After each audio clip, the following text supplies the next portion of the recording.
Okay, hey YouTube. So in this video, I'm going to talk about post-op depression.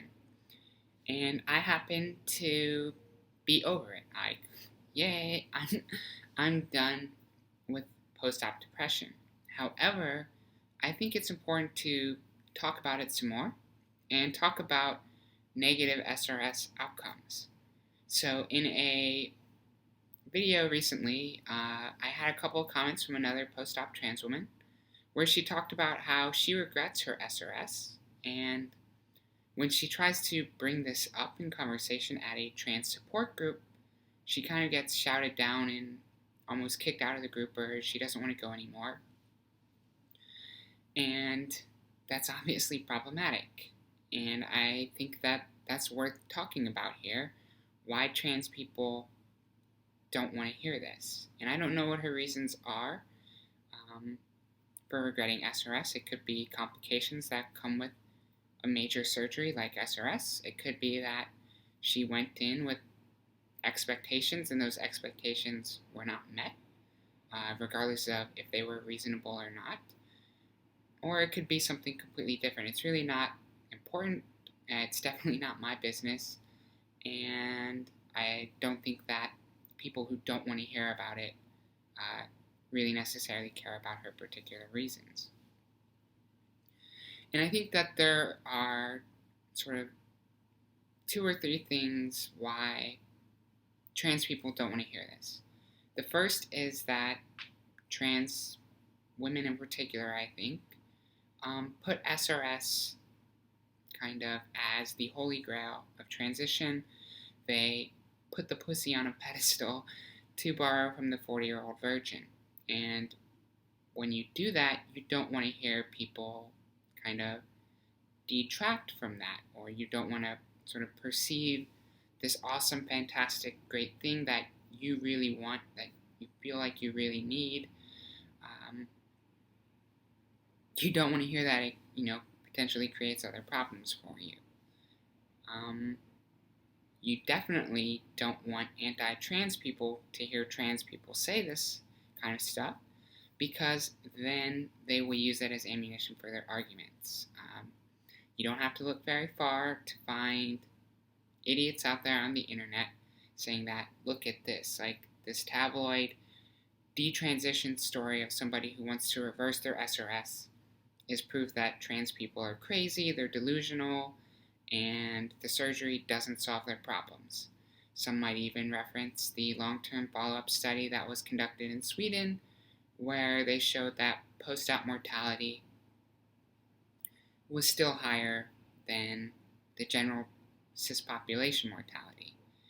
And when anti-trans people get this information, they'll somehow use it against us. And it's like, well, I sort of understand where you're coming from there, but anti-trans people are going to find whatever argument they can to support being anti-trans. So this doesn't really matter.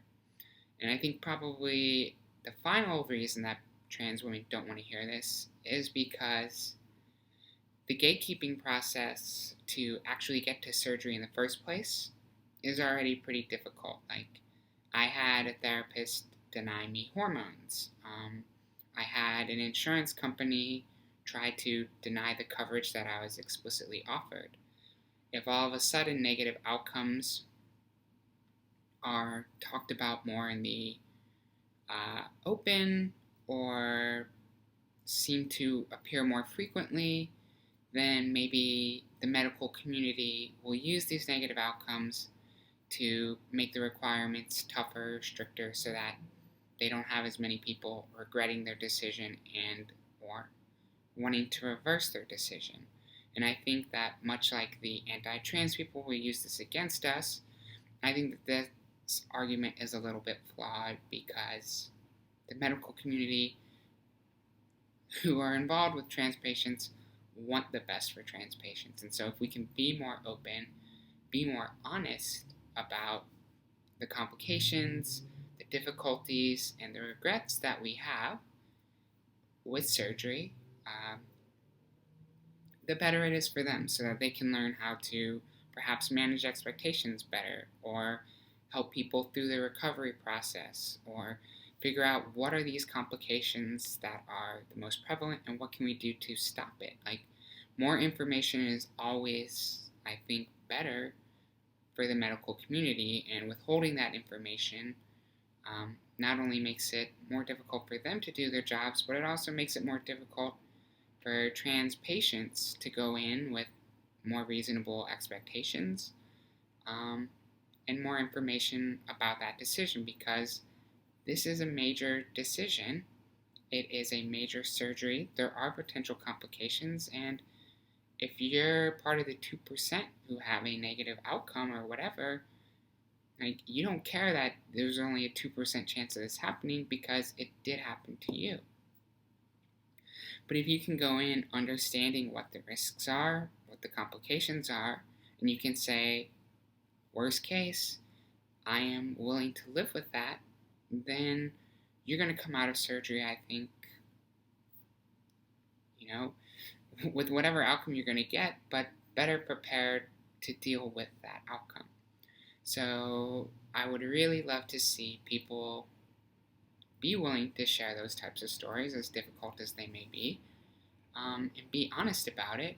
But more importantly, I think that the people who hear those types of stories should be very respectful and thankful that there are trans women out there willing to share those narratives, because SRS isn't like all rainbows and unicorns. It is tough, it is difficult, and not everybody has a perfect or good outcome.